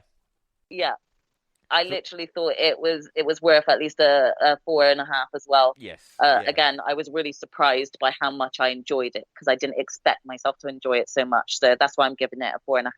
Yeah, and all joking aside, like Pat can go, and with Adam Cole as he did at TakeOver, it's a little bit different to Austin Theory. But Austin Theory, this is the start of like we talk about with Vince giving the seal of approval to a massive, hopefully, building block of years to come. But I'm going to give it 4.5 as well. Jaxie, what about you? Yeah, again, I think you guys have pointed out all the major points on this. Really did surprise me again on how well both men worked with each other. And Pat, again, continues to surprise me. I wasn't a huge fan to hear he was coming to commentary, let alone even having that original feud in NXT either. And every single time, he's actually managed to kind of get me to change my mind about these things. And he did it once again. So for me, very impressed by Pat, and I'm going to give it a 4.25. Yeah, I think that'd be fair. Monty, what were you going to give it? Yeah, I loved it. I gave it 4.75. I don't think you can do a celebrity match much better than this. I just, or if you want to consider Pat even that, like an announcer, whatever you want to say, a non-full-time wrestler, I don't see how you can do it better than that, only because I was really worried that they would, make Theory look bad, and I really felt like they found a way to make him look even better than me. Yeah. And, and like you said, that Vince McMahon rub, you don't say that for nothing, So even if it takes a while or even if it's next year, it may happen if, factoring things that's out of our control, of course. But anyway, I really liked it. I don't think you can do it any better. Pat impressed me. I knew what he can do, like you said, against Adam Cole. I love that match. So I was waiting to see what he could do against a guy like Theory, like you said, because you can give Adam Cole all the credit and be like, well, we know what Adam Cole is all about. So, of course, he carried Pat. In this situation, Theory may not have that same, name value to you. So it's like to see him do it there on that stage, I loved it. Yeah, really, really good stuff. And I like to talk about as well, with celebrity matches, we get the kind of no holds barred of the Johnny Knoxville, Sami Zayn, and we get the kind of straight up wrestling of Pat and Theory as well, which actually surprised me. But then again, much like WWE does, they give me something I love and then give me something I absolutely hate, because then we had an impromptu bout between Pat McAfee and Miss McMahon. No, the crowd was into it, but they I don't know why I literally love these. they tried to undo everything accomplished in that first match. You know, it was Vince, Dan McAfee, and then even with the American football, which I'm sorry, but I could kick the football harder into Pat than he did. Vince getting the win. He was a punter. The only saving grace from this, and again a bit surprised, and it does make me think that this was the kind of, if the plans for the first night wouldn't have worked out, they would have just stuck Austin here because Stone Cold made the save, delivering the ugliest stunner of all time to McMahon. Saying to me, people are going, "Oh well, this is terrible. Look, this is hilarious." And what I showed them is September of 1997, and Vince McMahon taking the first one. He couldn't take it first time, let alone the fucking last time. Exactly. You know, it's been 20, 30 years. He had a seizure, right? He was having a seizure on the ground or whatever the first time. It was hilarious. He's never been good at it. Yeah, I liked they bookended it on shit stunners. If it doesn't, it's not an issue with that. Also, the stunner on Austin Theory was rock level. I mean, he must have got about 7 foot in the air from that jump off the stunner. And then Pat getting hit with the stunner. And Pat McAfee making me laugh out loud, trying to drink a beer at ringside. It was just one of those moments. I think Purple actually said that someone needs to turn that into a gift because it's ideal. It was. It does need to be turned into a gift. The Vince McMahon stunner was awful. The Pat one was just brilliant. I loved it. And the Austin Theory one, I actually compared it to, the footballer Neymar and his roll that went spiral. He got tripped on the field and just went rolling for days. Like, that's how I saw Austin Theory's stunner. It was brilliant. It really did. I felt like Shawn Michaels vibe from it, to be honest. Honestly, it was crazy. But we did get Vince wrestling Pat, so the rumours were right. Vince is 76, but it does look like he's been deflated a little bit. Michael Cole's line, hoping that Byron Saxton is on commentary as his partner if Pat is injured, was just... Byron Saxton is the whipping boy on commentary, whether it be whoever. Yes. But credit to him. I'm not going to, but that'd probably be like a 1, to be fair, with that match there.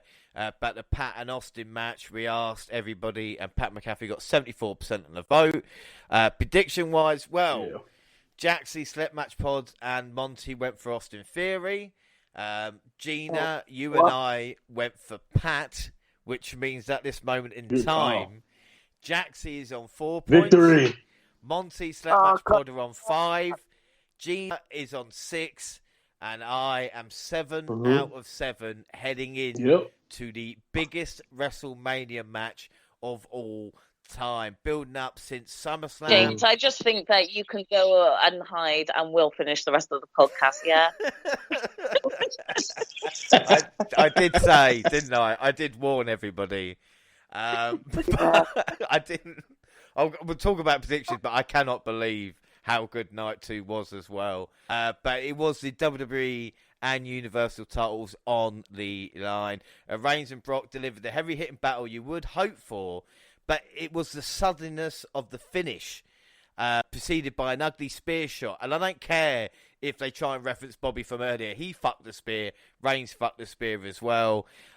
Escaping the F5, hitting the spear seemingly out of nowhere. Just felt a bit anticlimactic. I didn't know if I wanted Heyman in the ring, or I'll tell you what would have been great. You know when Heyman threw the belt in and Reigns picked it up, I think all the way back at where was it? Not day 1, but the event before that. If they would have both had a struggle with the belt, and then you would have referenced going back to WrestleMania 31 as well, where they had a little struggle, or even just something. You know, obviously Reigns is the right guy to go over and become the Undisputed Universal Champion, but I did feel this main event was lacking a little bit. I mean, this was Roman's 6th Mania main event, overtaking the likes of Shawn Michaels, John Cena, and The Rock. And he's one behind Triple H on 7, and who would have said that he wouldn't beat that record? They've hyped the shit out of this. There was callbacks to previous matches. I mean, don't get me wrong, I even like when the gloves came off with Brock right at the start and Reigns touched his head where he bled at WrestleMania 34. But like I said, it was a sudden finish. Jaxie, what do you think biggest main event in WrestleMania history? I think this was the match I was most anticipating from night 2, and I cannot tell you how kind of lackluster that finish was for me. I really felt deflated. I don't know if it was meant to actually go that way, but Purple had this great idea about everyone was teasing like using the pedigree so often, like how good would it have been if Roman had just come out with it if the spear wasn't like working for it. And I honestly believe that might have actually happened. And then the spear that we got, it just really didn't connect. So yeah, it was disappointing, but the match was good, until those sort of antics. Well, the problem is, because I rewatched WrestleMania 34, probably like all you guys did recently as well, and it took 5 F5s and 28 spears and 16 Superman punches and 28 German suplex. So just the one spear. The only saving grace for me is thinking Roman did it himself. There was no Uso interference. There was no... I mean, Heyman touched the rope once with the Kimura submission, but Reigns got the job done by himself, which I don't know if is enough, though. No, that's true. To be honest, I don't know if the finish was meant to go like that, so it's kind of hard to kind of wonder, whether or not there was a better way to have it ended it. So the impact kind of came across a lot more strong, Yeah, without a doubt. Well, score-wise, I mean, I'm going to give it a 4, just because at least it's over now until SummerSlam, when Brock comes back and challenges Reigns again. For now, it is done, and it is a story. I'm not going to compare it to Rock and Austin, we kind of 11 it was, but there's not many men who have faced off at 3 different WrestleManias, and I do feel the story's kind of come to a bit of conclusion now at this moment in time. So, Jaxie, what would you score out of 5? Yeah, I'm going to give it the same as you. I'm going to give it a 4. Gina? Yeah, I'll give that one a 4 as well. Like you guys said, I was a little bit disappointed, and I was thinking, wouldn't it be nice if we opened night 2 with Triple H coming and retiring and putting his boots in the ring. No one's used the pedigree still yet, even though it's been teased a little bit. Roman couldn't get Brock down. What if he actually ends this with using Triple H's pedigree to close the night? I thought that might have been a nice little Easter egg or something to chuck in there.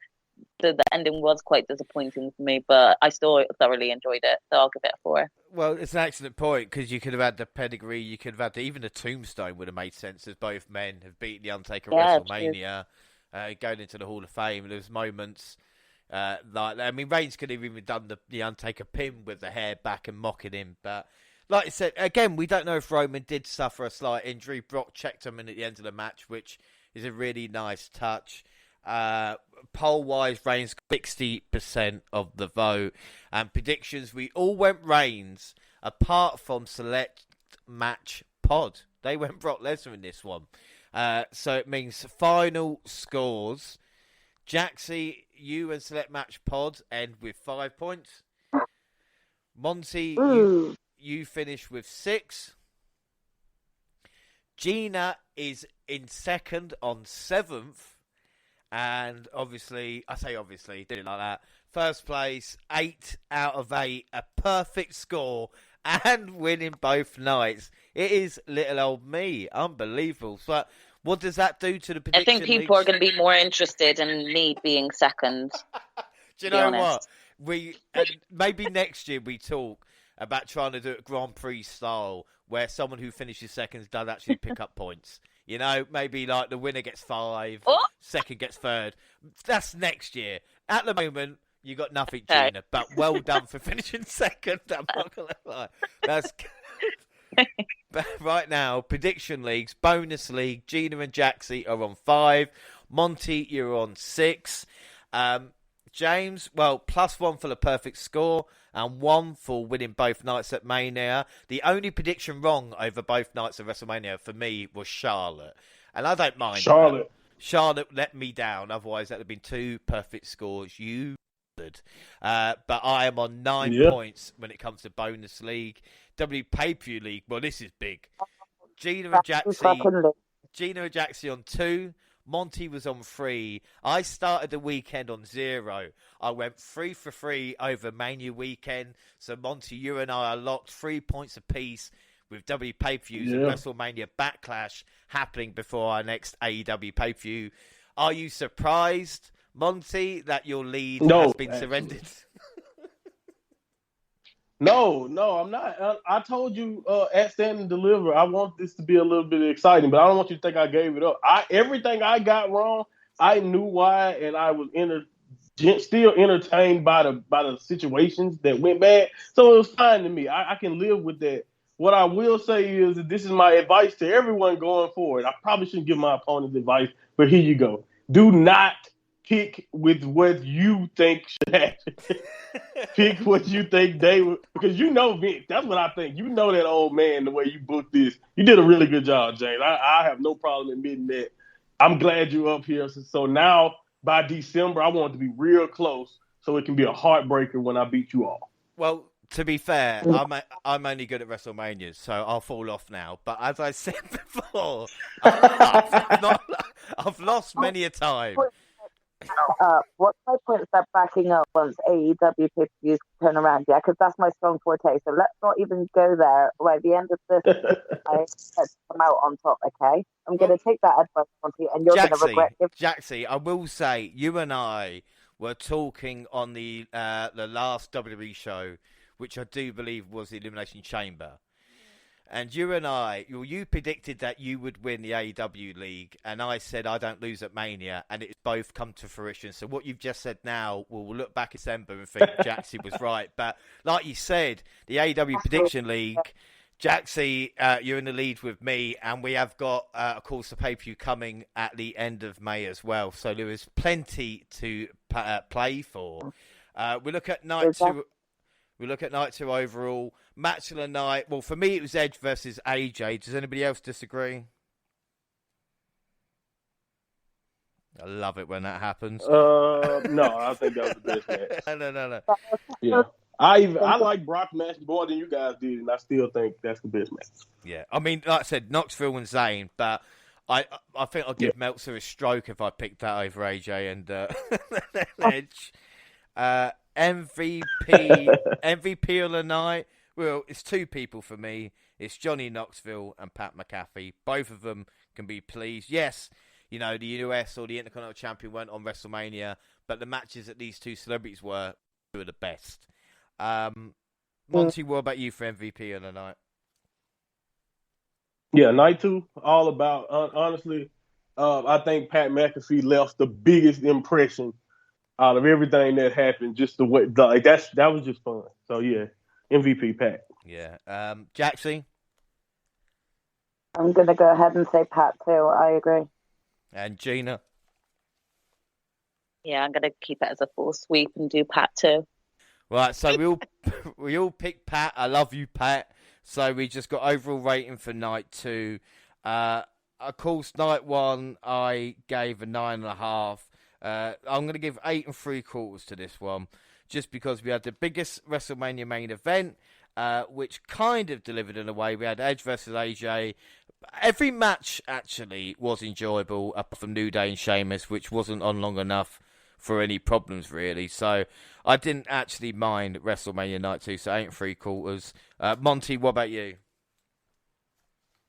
Yeah, I gave it 8.5 for the very same reason you did. I thought it was a very diverse, the whole entire card from the beginning to the middle. Other than that one match, you can bring positives away from, in my opinion. And I thought this was fun. So yeah, 8.5. Sports entertainment defined, in my opinion. Doubt. Jaxie? Agree with you both in terms of, the quality of this pay-per-view has been a lot more higher in caliber than what some of the other pay-per-views have done. So it deserves a high point. I'm going to give it an 8. And finally, Gina. Yeah, I can't necessarily say. I think I enjoyed night one more, but I definitely think that night two was on contender, and I enjoyed both. Both nights of WrestleMania have showed that like WWE can pull something out the bag, and if they could just stay this consistent, they'd have a lot more happier fans. But yeah, I'll give it an 8 as well. Yeah, and we asked everybody how do they rate night two. Okay, got 11%. Good, got 30%. Great, got 31%. Awesome on 28%. So great WrestleMania. Of course, both nights' final scored. So we're going to include night one and night two as a final overall rating now. And just with night one, but I will include night two. It has been the greatest WrestleMania in WNR podcast history, without a shadow of a doubt. Last year's was special, but I think this year just took it up another gear, especially with Lynch and Belair, Cody and Seth, and like I said, the KO show for night one. Without a doubt, it's better. Probably the best WrestleMania. You could argue WrestleMania 31, but even that, it had better matches than 31 did. So I truly believe it is up there with one of the greatest WrestleManias of all time. So my overall rating for WrestleMania, I'm going to give it, for both nights, I'm going to give it a 9.5. Fuck it. Monty, what about you? I came to the same rating, right about 9.5. Like I just mentioned, I thought this was the definition of sports entertainment, like even the good and the bad of it. You got to see a little bit of the bad, but it was a whole lot more good, in my opinion, here. And this was just like what you like. This is what I think. If you like WWE, or if you have liked them in the past, a lot of the stuff that they did right here is what people like them for. And I think that's what WrestleMania is all about. So yeah, I thought this was like you said, this was great stuff from everyone.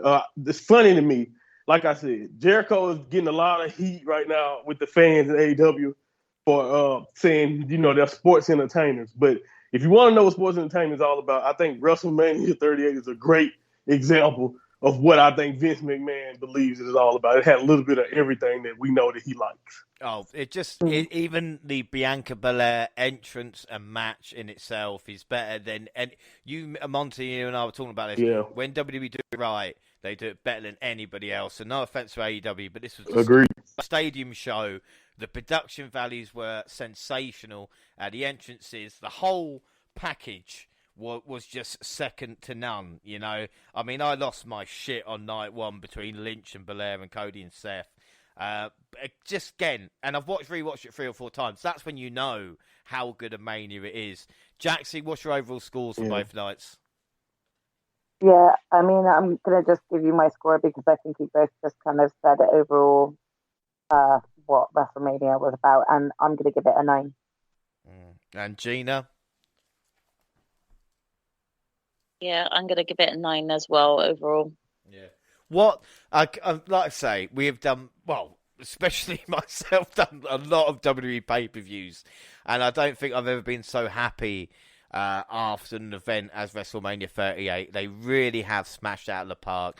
Everything and everyone, the roster, the way the crowd was, the setting, like I said, everything was on point. And we will look back in a few months or a couple of years and go, what a Mania this was. Finally, Raw notes, because it was the first Raw after WrestleMania with a crowd since 2019. And we see Cody starting Raw with his little head popping out before he actually made his full entrance. I'm sure WWE will sort that out. He got emotional talking about Dusty Rhodes, and he looked at his dad as his hero. With Dusty holding an old version of the WWE Championship, and he told him that his goal here was to be WWE Champion. Seth Rollins came to the ring, and Cody immediately offered him a handshake, which the Visionary took. It looks like it might be done with them saying their match is won and over. Crowd went with the welcome back chants and the you deserve it chants to Cody, and Cody, he's saying he didn't want any mention of Stardust. And yet, his first line is the star that left them in the dust. Yeah. Crazy, right? I know. Unbelievable. But again, it's great. Monty, it's great to see Cody on Raw, isn't it? Yeah, I mean, it was just awesome. It's still weird. I think that's what I've been seeing, like I said, on my timeline, it has been a lot of mixture. Some people who understand that this is a business decision that, shouldn't affect their personal life. And then you got other ends of that spectrum who are going insane about this. But it is definitely weird to see this version of Cody just walking out with that music. Because like we mentioned earlier, this is like literally, if you just took him immediately from his last feud in AEW and just walked him down on Monday Night Raw after Mania. But yeah, it's amazing to see him here and to hear that this is where they're going to go with his character. He wants to be world champion for his father. It just seems like that is a serious, like they're not, Cody's not going to be a joke. At least that's what it seems so far. We don't know what could happen. Anything can happen, but I was really impressed with that because it seemed like, okay, not only do they have the American Nightmare, they're going to treat him like AEW's American Nightmare, and he's going to be in the main event, it seems like. So I liked it. Well, without doubt. And again, to keep everybody happy as well, we can have Cody as WWE champion, for a couple of years, and then he can leave, go back to AEW and be jobbing out for the TNT title again. Everybody wins, Well, Kevin Owens then came out to promote about his match with Steve Austin. And again, a lot of people saying he didn't like this, but this is Owens at his back. He blamed a back injury, for fuck's sake. That's what Hill does. I loved it. Oh my God. Yeah. Because he just lost to a guy who's retired. So, it's a great way to get your heat back. That's all you have to. Seth and Owens got their heat back. Seth by a handshake and Owens by this promo straight away. And that's a great Hill, no doubt. But Owens' promo was interrupted by someone named Ezekiel. And Owens again was fantastic going, "You're Elias, aren't you? You're Elias just having a shave." And no, apparently it is Ezekiel, Elias' younger brother. Again, let's see what Elias does. But I'm getting serious Damien Sandow vibes. And I know there's been a lot of gifs and memes and stuff like that, but my God, those two are similar. I mean, I just saw Marv from Home Alone 2. That's what I saw. Well, it's interesting. We'll see where it goes. We'll see where it goes. And then the one that we've all been waiting for, of course, Veer making his arrival to Monday Night Raw after the Miz's match with Dominic. And he made... No, don't call it that. Well, sorry, it wasn't. That was not a bad... 30 seconds of stuff. The Miz made a quick exit. I said, it looked good. They buried him immediately. Veer destroying the Mysterios, suffering his wrath, and Veer will be in action on Raw against Rey Mysterio next week as well. But Veer is finally here. Gina, has a part of us died now Veer is actually on Raw? No, I think that I need to now arrive to Raw and become Veer's manager, and I think the set will be complete. I'm so pleased to see Veer turn up. It was like, I was hoping that Veer was going to be the first opponent for Seth. That didn't happen, but that's fine. He got his own debut, and I'm super pleased with it. He finally got a map, punched in that sat nav, and got to Raw. So pleased. He did, without doubt. Well, Bianca Belair sported a shiner and gave a nice speech. Bron Breakker won the NXT title, so I guess fuck NXT with that. Oh, that pissed me off, James. Well, come on, Monty, man. Why don't you talk at me? I got two things for you, Len. MVP turning on Bobby Lashley and signing with us, and Bron Breakker winning the NXT title. Why don't you break it down for us? Come on, man. It's like, come on. Why they couldn't do this on Stand and Deliver? Just for Raw, like, in the middle of the show, just a regular Raw match, too. It's just like they ruined my... It's just like you just wanted to ruin my prediction just for the hell of it. Just like, what the... Like, come on, man. You know I felt screwed there. And then and as far as MVP, I think we all felt a little betrayed. Like come on, man. Really? You're going to choose him? But I really wasn't that surprised because I think Omos, at this point in his career, needs MVP more than Bobby does. That is true, but that doesn't make the betrayal any less hurt. I took that shit personally, Monty. Why was it such a personal thing, Jaxie? Because they were just such a great team together. They already kind of ripped away like the actual Hurt Business and Cedric and Shelton not being part of the group. Now you're going to do that straight after WrestleMania, literally not even 24 hours later. That hurt. That cut deep. And then Raw. Yeah, that did hurt. It's like MVP pulled a Paul Heyman. Just a betrayal, you know. Just a slap in the face. Well, and then Raw ended with Roman Reigns coming out to celebrate becoming the undisputed WWE Universal Champion, of course flanked by the Usos and Paul. They spent a few minutes talking, just revealed they will take their next step Friday. Probably not the best way to use Roman Reigns, as he lifted both belts. It looks like maybe he was in a little pain, so he might have suffered a minor injury on Sunday. Yeah. But Monty, you mentioned the reaction from Reigns compared to the night after WrestleMania 33. WWE have got their man in a position they wanted, where they've had him beat Brock Lesnar at WrestleMania and the reception that he wants. Yeah, like they were chanting his name. Like I honestly don't know how many times I actually ever heard a Roman chant ever, really. Even when he was a babyface. Like, I remember him getting popped, but I don't know if people were ever chanting his name. And, like, every time, you know, when he asked to acknowledge him on the way out, everyone holding the wands up. Like, he is exactly where they wanted to be. And then you come to find out this is all his brainchild. It just makes me appreciate Roman even more. That the fact that this wasn't something Vince suggested, this is something that he had to get him to do for him. But so even when they were about to bring him back, they were about to trot him out as the same old Roman Reigns. I can't understand it. But I'm so glad it turned out the way it did, because look at that progression. To go from just, he couldn't even speak that night after he beat Taker. Like, they booed him relentlessly, to now he was commanding that audience at will. And it was just kind of funny to watch as someone who's been watching him this entire time since like 2013. Yeah. Really, really good stuff. Like I said, probably if WWE pay-per-view that I've reviewed, probably one of the best Raws. Probably not best Raw I've watched, but you know what I mean? When you're that excited about it, you can get through 3 hours of stuff.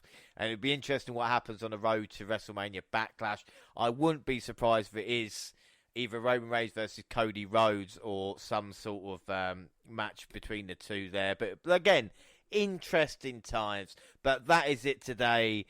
Don't forget, we're across all social media, Twitter at the WNR Podcast. I'm at the WNRJR. Monty, where can people find you? Primarily on Twitter at MindMontyPod. That's my that's the handle that you can check out my podcast. Hit me up, whatever you want to do. You know, please go click the link in my bio. We will have a new podcast this week with my own little spin on a review from WrestleMania, and I'm going to focus more on the journey of Roman Reigns, like I mentioned, since 2013, because I really do think it's kind of amazing to see where we are now.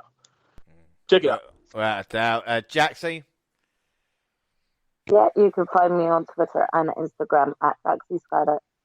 And finally, Gina? Yeah, I'm also on Twitter and Instagram at Purple Pain. We're WNR also on Facebook and Instagram across all Google platforms. Send us an email, the WNRpodcast at gmail.com, YouTube WNR Podcast.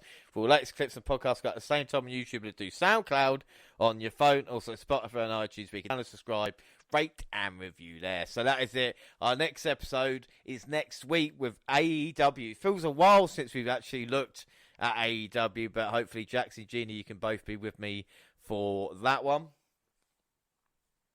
Yes, that was good. And then, of course, Monty, we've got an NXT update.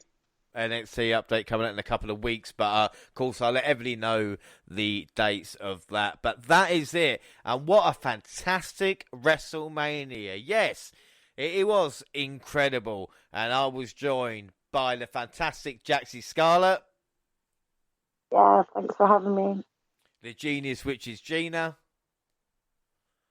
Yeah, always fun to hang out with you guys. Until next time.